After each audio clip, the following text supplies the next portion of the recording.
Laina pochai loisinduna ready de lairami. Haraubanasu tawfam khanglamde. Magi mabokna Lainagi matau aduda karimata haidre. Thoiba Lainana lairiba yumduni haiba khangjade matonta yum yoraktuna changlaklami. Laina gari makhol tabada thongnau murumdagi yengduna lairami. Thoiba ubada Laina pita kiba khanghode phibam yamna sokchile. Thoiba mamtongi maningda tapna inarakli. Mamtongi chawraba fajaraba yum adubu ingakgakna su yengli. Thoiba changone hangoi ganu ko phamu sofa da phamu chaga thakisi aduga chalasi kuine leibadi yade ko Thoi Laina bu magi mamtona nushina thoi haina kawi. Laina magi kadagi haw mamton Thoiba khonjalsi takrabagum tawi tu khyau launu chongi. Yumgi mi lainaramde maboka Lainagadagi hena thabak chatnabana. Maboksu thoglai. Laina thogla une nabung lai si chaga lolune nangbo. Thoiba mihun kanna chongli Laina haina kaurakpa khonjal aduda koilei duna yengi. Laina tapna thoglai mong hada mai luklapna ikai nungshiyana na thamoigi mami mai thongda loshinduna thamba ngamdana tai haibaduni. Chalula udana Laina nabungse pithakise. Mabokna loina khanglami mabanigi matawadu Thoiba manga chap manarami sigi yumasi thibada kayada awaba mayokna khiba haibado. Mahaki mamtonso magi kadagi thoglai. Thoi chado hana lolurune thenglene mamton thabak yamine nangna pugadaba kai kaino loshilabo. Loshile mamton. Laina Thoibaga michanaba ngamdana lepli chalonba amuk changkhre. Thoiba chalasi nangi paisadu supirani kem khalunu ko hojikti. Thoiba wa kaya ngangde. Hambamga khanglamde Thoiba wana Laina bu thijarakpa ngasidi imangda leplaraba aduda kariso haiba ngamdana yengjaba phawba ngamdana leiri. Laina cha achapot puduna thoglai. Mamton cha asi haiduna table da thami nabung da shupiu da na cha do. Laina cha do Thoiba da ikai na. Thoiba thakchilo thengkhrani. Asi hairam laga Laina magi ka da changkhre. Thoi loshalo nangshu chani haidai ne. Ai chatuni mamton baba hoina so lao haye mamton ga. Thoiba Laina so yum chatpa yaurani tabada thamoida mawon khalai. Yum yobaga Lainaga hi tongminaduna thamoida leiriba nungshiba wari sing asi phongdoklage haina khalami. Cha thakpa loireduna chalasira Thoiba cha su thakpa loire. Oi mamton. Thoiba sum mamton haina kawi Lainana kauba aduda. Thoi chalasine ai thenge. Asi haiduna thokhi mamton. Thoiba lao. Laina kerapna mamton aigi bag se paibiyo. Nabung shipa hello dana kyam yamge. Thoiba Lainagi manakta changi. Da Thoiba sidagi se amta paibiyo. Asi haiduna kada kaushili. Amasina ai pairage. Mabokna mangolda thokringaida Lainana Thoiba bu khanghaudana nushina kolai. Mabani mikup khara kapminei aduga khonglai thuna Laina bag ama pairaga thokhi. Lao da Thoiba. Ba amuk chalukhige. Hoi chaluro. Na da yektaba oyu ko. Asi haiduna makokta nanthatuna kapi. Aduga moi gari thauduna thanga tamna lai. Ahan bina masu lakani haibagi haraugadra kullagi hena fibam sokliba asigi kapkadra angaubiga mandarami. Daktarna yararoi khangbadagi yumda puthanaba hairami. Bema ichanso ahan bi senaduna lei. Kula lengma ngangba ngamdana aroiba sor honduna nushiraba masu Thoiba bu ngairi mit pangba ngamboi ngamdaboi. Lekagi mising tawduna kula hospital dagi yumda putharaklami. Kana leijadaba ahanbi lekagi mi mayamna koichin birami. Ahanbi piklaba yum adugi mangolda mapu kulana hiptuna aroiba sor honduna leiraba manaktuda kapli. Thoibaga Lainaga taibangda lamba phanglaroidaba wakhalgi nungsibada tawminari ꯋꯥꯗꯤ ꯉꯥꯡꯗ ꯊꯃꯣꯏꯗ ꯃꯔꯣꯜ ꯊꯣꯛꯅ ꯊꯣꯏꯕ ꯍꯥꯟꯅ ꯊꯤꯜꯂꯝꯃꯁꯤꯀꯣ. ꯍꯣꯏ ꯃꯥꯝꯇꯣꯟ. ꯊꯣꯏꯕ ꯃꯥꯒꯤ ꯂꯝ ꯌꯧꯔꯛꯑꯦ. ꯃꯄꯨꯒ ꯃꯕꯣꯛꯀꯅ ꯑꯩꯕꯨ ꯉꯥꯏꯔꯝꯂꯅꯤ ꯍꯥꯏꯅ ꯍꯔꯥꯎꯕꯅ ꯂꯩꯗꯨꯅ ꯌꯦꯡꯕ ꯍꯧꯔꯛꯏ. ꯊꯣꯏꯕꯒꯤ ꯌꯨꯝꯂꯣꯝꯗ ꯃꯤ ꯃꯌꯥꯝ ꯆꯠꯅꯕꯗꯨ ꯎꯔꯝꯃꯤ. ꯊꯣꯏꯕ, ꯅꯣꯏꯒꯤ ꯌꯨꯝꯁꯦ ꯆꯨꯝꯃꯤꯀꯣ ꯑꯩꯅ ꯆꯠꯂꯤꯕꯁꯦ? ꯆꯨꯝꯃꯦ ꯃꯥꯝꯇꯣꯟ. ꯅꯪ ꯂꯥꯛꯀꯅꯤꯅ ꯃꯤꯁꯤꯡꯁꯦ ꯅꯪꯕꯨ ꯉꯥꯏꯔꯝꯂꯤ ꯃꯥꯜꯂꯦꯗ. ꯑꯁꯤ ꯍꯥꯏꯗꯨꯅ ꯐꯥꯒꯤ ꯇꯧꯏ. ꯊꯣꯏꯕ ꯃꯤ ꯃꯌꯥꯝꯗꯨ ꯎꯏ. ꯃꯄꯨꯒ ꯃꯕꯣꯛꯀꯗꯤ ꯎꯔꯝꯗꯦ. ꯇꯞꯅ ꯃꯕꯣꯛꯀꯤ ꯀꯞꯄꯒꯤ ꯈꯣꯟꯖꯦꯜ ꯇꯥꯔꯛꯏ. ꯊꯣꯏꯕ ꯃꯤꯍꯨꯜ ꯀꯟꯅ ꯆꯣꯡꯂꯛꯏ. ꯂꯩꯅꯥꯁꯨ ꯏꯄꯥ ꯄꯥꯈꯠꯂꯤ. ꯃꯄꯨ ꯀꯟꯅ ꯅꯥꯏ ꯍꯥꯏꯕ ꯑꯗꯨ ꯅꯤꯡꯁꯤꯡꯂꯛꯏ. ꯌꯥꯗꯦ. ꯊꯣꯏꯕꯗ ꯑꯃꯨꯛ ꯌꯦꯡ, ꯌꯨꯝꯗ ꯑꯃꯨꯛ ꯌꯦꯡ, ꯂꯩꯅꯥ ꯇꯧꯐꯝ ꯈꯪꯗ꯭ꯔꯦ. ꯃꯥꯝꯇꯣꯟ, ꯒꯥꯔꯤ ꯈꯥꯝꯃꯣ ꯃꯥꯝꯇꯣꯟ. ꯌꯧꯕꯅ ꯍꯥꯜꯂꯦ ꯌꯨꯝ. ꯌꯧꯔꯦ ꯊꯣꯏ. ꯊꯣꯏꯕ ꯒꯥꯔꯤꯗꯒꯤ ꯊꯨꯅ ꯀꯨꯝꯊꯗꯨꯅ ꯆꯦꯟꯁꯤꯟꯈꯤ. ꯂꯩꯅꯥꯁꯨ ꯃꯇꯨꯡ ꯏꯟꯅꯩ ꯊꯣꯏꯕꯒꯤ. ꯃꯥꯝꯇꯣꯟꯅ ꯌꯦꯡꯂꯒ ꯂꯩ, ꯏꯉꯛ-ꯉꯛꯅ ꯃꯕꯥꯅꯤꯒꯤ ꯃꯇꯧ ꯑꯗꯨ. ꯂꯩꯀꯥꯏꯒꯤ ꯃꯤꯁꯤꯡ ꯑꯗꯨꯅ ꯊꯣꯏꯕ ꯂꯥꯛꯑꯦꯅꯦꯍꯦ. ꯃꯁꯨ ꯂꯥꯛꯑꯦꯅꯦ. ꯑꯣꯟꯊꯣꯛꯅ ꯅꯨꯡꯉꯥꯏꯇ꯭ꯔꯦꯗ ꯇꯧꯔꯤꯁꯦ. ꯊꯣꯏꯕ ꯎꯕꯗ ꯑꯍꯟꯕꯤ ꯍꯦꯟꯅ ꯀꯞꯄ ꯍꯦꯜꯂꯛꯏ. ꯕꯦꯝꯃꯒ ꯏꯆꯟꯒꯁꯨ ꯀꯞꯄ ꯍꯦꯜꯂꯛꯏ. ꯊꯣꯏꯕꯅ ꯄꯨꯄꯨ ꯍꯥꯏꯅ ꯀꯧꯗꯨꯅ ꯄꯨꯄꯨ ꯀꯩꯗꯧꯔꯒꯦ ꯍꯥꯏꯅ ꯆꯦꯟꯁꯤꯜꯂꯛꯄ ꯑꯗꯨ ꯃꯃꯤ ꯁꯥꯃꯤ ꯎꯔꯛꯏ. ꯊꯣꯏꯕꯅ ꯏꯕꯣ, ꯄꯨꯄꯨ ꯀꯩꯗꯧꯔꯒꯦ? ꯄꯥꯈꯠꯅ ꯀꯞꯄꯤ. ꯄꯨꯄꯨ, ꯅꯁꯨ ꯂꯥꯛꯑꯦ. ꯀꯨꯜꯂ ꯍꯥꯏꯐꯦꯠ ꯂꯦꯡꯅꯤꯡꯕꯒꯨꯝ ꯇꯧꯏ. ꯃꯤꯠ ꯂꯥꯎꯅ ꯄꯥꯡꯂꯛꯏ. ꯊꯣꯏꯕꯕꯨ ꯅꯨꯡꯁꯤꯅ ꯏꯁꯨ ꯊꯣꯏꯕ ꯍꯥꯏꯅ ꯀꯧꯅꯤꯡꯕ ꯃꯇꯧ ꯑꯗꯨꯅ ꯑꯔꯣꯏꯕ ꯑꯣꯏꯈꯤ ꯀꯨꯜꯂꯒꯤ. ꯇꯞꯅ ꯃꯤꯠ ꯎꯏꯁꯤꯟꯗꯨꯅ ꯁꯣꯔ ꯂꯦꯞꯈꯤꯕ ꯃꯤꯀꯨꯞ ꯑꯗꯨ ꯑꯍꯟꯕꯤ ꯋꯥꯟꯊꯔꯝꯃꯤ. ꯊꯣꯏꯕ ꯍꯧꯅ ꯀꯣꯜꯂꯒ ꯀꯞꯂꯛꯏ. ꯂꯩꯅꯥꯁꯨ ꯍꯧꯅ ꯀꯞꯂꯛꯏ.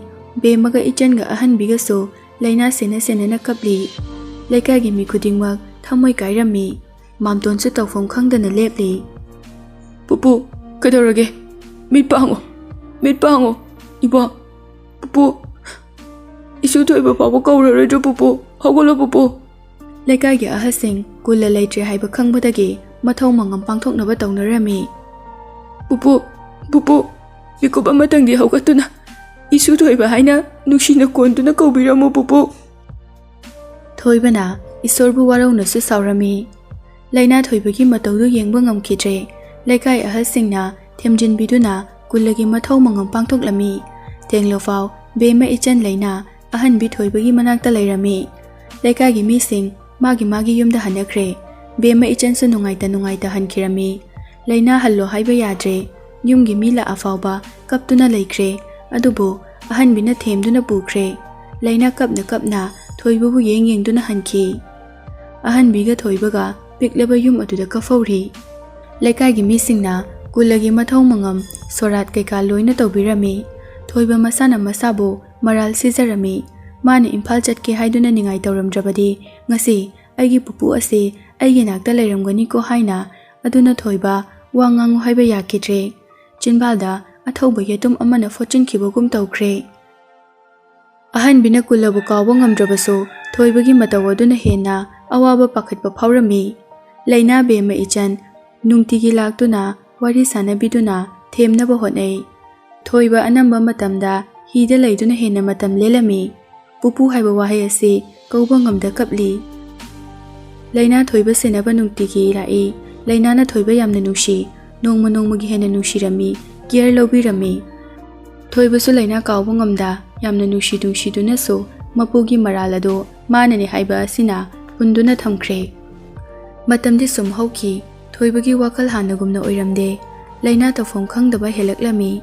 ꯊꯣꯏꯕ ꯅꯨꯡꯁꯤ ꯋꯥꯍꯩ ꯑꯃ ꯐꯥꯎꯕ ꯐꯪꯂꯛꯇꯕ ꯑꯗꯨꯗ ꯑꯍꯟꯕꯤ ꯂꯩꯅꯥꯒꯤ ꯃꯇꯧꯗꯨ ꯌꯦꯡꯕ ꯉꯝꯗ ꯌꯥꯝꯅ ꯅꯨꯡꯁꯤꯔꯝꯃꯤ. ꯂꯩꯅꯥꯅ ꯊꯣꯏꯕꯒꯤ ꯏꯕꯣꯛꯀꯤ ꯇꯧꯕꯤꯔꯤꯕ ꯋꯥꯔꯤꯕ ꯑꯗꯨ ꯎꯕꯗ ꯂꯩꯅꯥꯒꯤ ꯑꯍꯜ ꯂꯃꯟꯁꯤꯡꯅ ꯁꯨꯃꯥꯏꯅ ꯁꯨꯝ ꯇꯧꯗꯨꯅ ꯂꯩꯕ ꯌꯥꯔꯣꯏ ꯈꯟꯅꯔꯝꯃꯤ. ꯂꯩꯅꯥꯕꯨ ꯊꯦꯝꯂꯝꯃꯤ. ꯊꯣꯏꯕꯕꯨ ꯁꯨꯝ ꯁꯦꯟꯅꯗꯨꯅ ꯂꯩꯔꯕꯗꯤ ꯏꯆꯥ ꯃꯥꯡꯂꯅꯤ ꯍꯥꯏꯗꯨꯅ ꯂꯩꯅꯥ ꯃꯕꯣꯛꯀꯤ ꯌꯨꯝꯗ ꯄꯨꯅꯕ ꯂꯧꯕ ꯂꯥꯛꯂꯕꯁꯨ ꯂꯩꯅꯥꯅ ꯌꯥꯔꯝꯗꯦ. ꯊꯣꯏꯕꯒ ꯂꯥꯞꯅꯔꯛꯅꯕ ꯇꯧꯔꯕꯗꯤ ꯁꯤꯖꯒꯅꯤ ꯍꯥꯏꯅ ꯂꯦꯞꯂꯝꯃꯤ. ꯑꯗꯨꯁꯨ ꯌꯨꯝꯒꯤ ꯃꯤꯈꯩꯅ ꯋꯥꯅꯔꯝꯃꯤ. ꯅꯣꯡꯃ ꯂꯩꯅꯥ ꯃꯄꯥꯅ ꯑꯍꯟꯕꯤꯒꯤ ꯌꯨꯝꯗ ꯂꯥꯛꯇꯨꯅ ꯋꯥꯔꯤ ꯁꯥꯟꯅꯔꯝꯃꯤ. ꯏꯕꯣ, ꯑꯩꯒꯤ ꯏꯆꯥꯅꯨꯄꯤꯁꯦ ꯂꯥꯏꯔꯤꯛ ꯃꯈꯥ ꯇꯝꯃꯣ ꯍꯥꯏꯕꯁꯨ ꯌꯥꯗꯦ. ꯃꯕꯣꯛꯀꯤ ꯌꯨꯝꯗ ꯊꯝꯕꯁꯨ ꯉꯝꯗ꯭ꯔꯦ. ꯑꯕꯣꯛꯅ ꯐꯒꯗꯕ ꯑꯃꯇ ꯍꯥꯏꯕꯤꯌꯨ. ꯊꯣꯏꯕꯅ ꯍꯥꯟꯅꯒꯨꯝꯅ ꯂꯩꯔꯛꯄꯁꯨ ꯅꯠꯇꯦ. mapa ama oina ichagi khanbada awaba ama oire. Asumna wari sanaduna chatkhre. Ahanbi ahing tumde wakhal khaladuna lei ayuk anganbani Thoiba haugatuna thoke tawi. Thoiba aboki nakta changlamko. Abok wa haige. Adugane nangna chakadabado chakro. Nang horel yumda halakpadane ibokshu napugi manakta chakrage. Nangna thanta lehoro. Thoiba khong thangba ngamda mabukta yengduna ibok hairaga haina kauduna changlai. Ibo Thoiba marol lolai mamitagi mapi tarai. Ibokshu na shubu thanamduna chatlage khalaba. Aibu waraurabro ibo. Pupusu aibu warauduna chakraba natra. Ai lale ibo. Ishubu kanana waraurage. Nang nasana nasa narhal siriba tubo. Ishu Thoiba pupu ibokna khwaidagi nushijabase isu khaktanine. Ibo aina impalda chatlamdrabadi aigi pupudu siramloiko. Laibakna tamlamlabani isune natiye. Isune impal chatpado pupuna kayam haraujaki. Nang kaurabra pupuna pamjaramba khanjaramba sing ase nang karimata khangdrabo. Thoiba wangangde tumina lei aduga haire itapna. Ibo ai hojik kaido haibano. Yam ningsingi pupudo. Ibo wa haige nang yagadra isune yadrabadi aiga pupugana nangbu yamna waraurani do.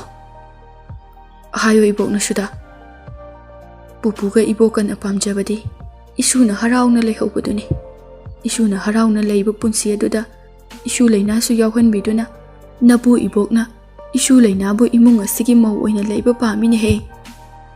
Ngasi napu leitrabasu aidi leiridana. Isu leinana isubu kayam nungsijariba. Imung asigi kayada khaliba kayada wajariba. Nangbu karimata udrabo. Isuduna waraukrabadi isudagi lapna chakrabadi ibanidi pap langsilani he.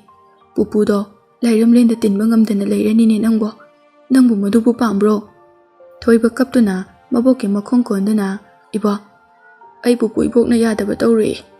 Ngasidagidi aibu sawgunubo. Ibo ai leinasu yam nungsiye. Adudi isu leinado mabukning nungsihangano mabuluna tawbiyuko.